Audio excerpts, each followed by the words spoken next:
गिबियावनो बयखौबो दिनैनि गोदान मोनसे भिडिअ फिन खेब बरायनानै लाग्रोबाय। दिनै आं नोंथांमोननि सिगाङावहाय भिडिअखौ जागायजेननायनि सिगांनो मोनसे भिडिअ क्लिप देखायग्रोनो नाजादों। नोंथांमोना नैबे भिडिअ क्लिपखौ नायनानै लाग्रोबानो जाबाय।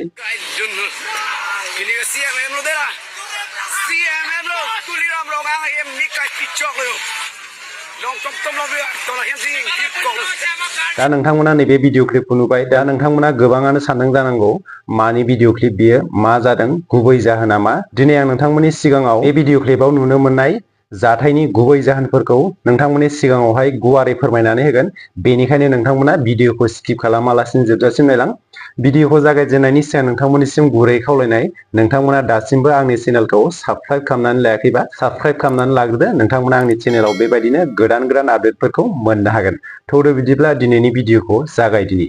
दा नोंथांमोननो आं भिडिअ जागायजेननायनि सिगांनो मोनसे भिडिअ क्लिपखौ नोंथांमोननि सिगाङाव देखायग्रोदोंमोन। बे जाथायानो जादों जोंनि आसामनि सिङावनो थानाय कार्बि आंलं जिल्लायावहाय। आरो बे भिडिअ क्लिपाव नुनाय गंसे न'खौ सावनाय नुथाया बेनो जादों कार्बि आंलं अट'नमास काउन्सिलनि CEM तुलिराम रंहां बिथांनि थाग्रा न'। बेखौ सोमावसारगिरिफोरा सावनाय जादों। दा नोंथांमोना गोबाङानो सानदों जानांगौ मानि थाखाय, मा जाहोननि थाखाय कार्बि आंलंनि CEM बिथांनि न'खौ सावनाय जाखो।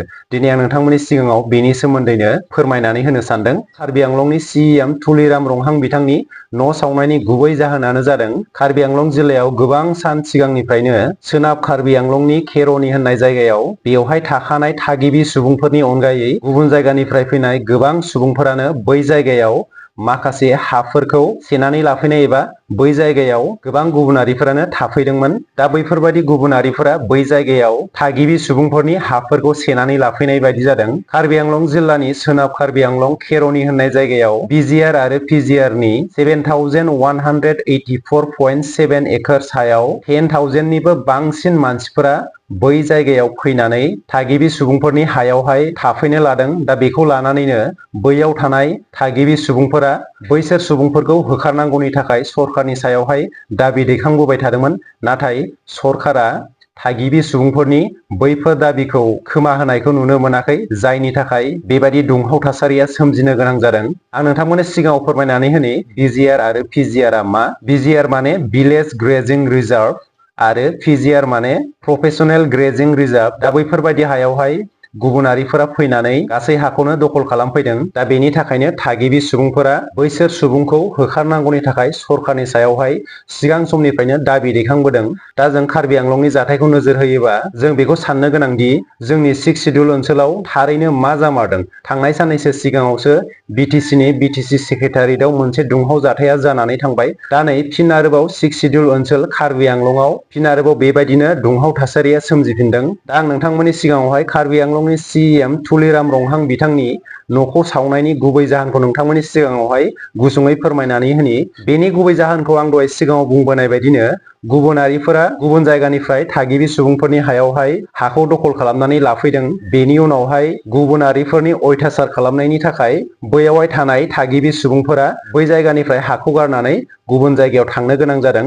जायनि थाखाय बैयाव थानाय थागिबि सुबुंफोरनि पपुलेसना खम जालांनो हमदों।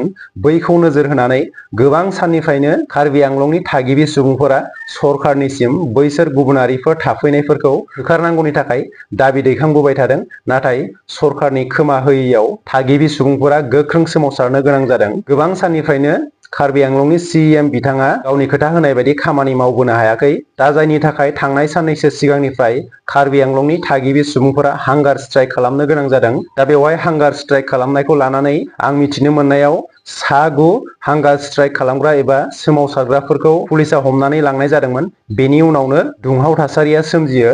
बैसोर 6 हांगार स्ट्राइक खालामग्रा बिथांमोनखौ हमनानै लांनाय जाथायखौ खोनानानै बेवहाय थानाय थागिबि सुबुंफोरा सरखारनि हेंथायै गोख्रों सोमावसारो आरो बैसोर 6 दाय गैयै सुबुंफोरखौ हमनायखौ हगारनो थाखाय दाबि दैखांनाय जादोंमोन। दा बेवहाय सोमावसारग्राफोरखौ पुलिसफोरा अपेन फायरिं खालामनायबो जादोंमोन।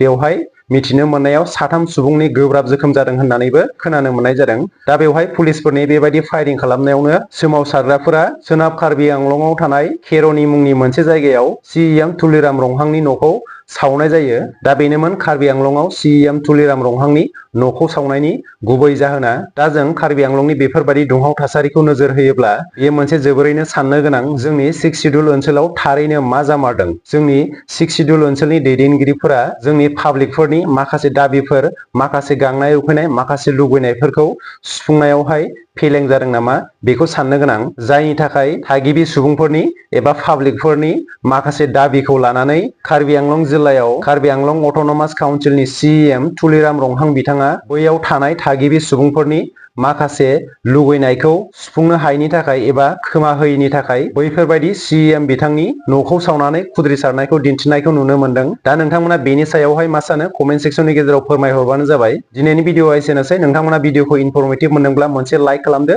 लोगो मोनफिनगोन गुबुन मोनसे भिडिअआवहाय। गोजोन्थों।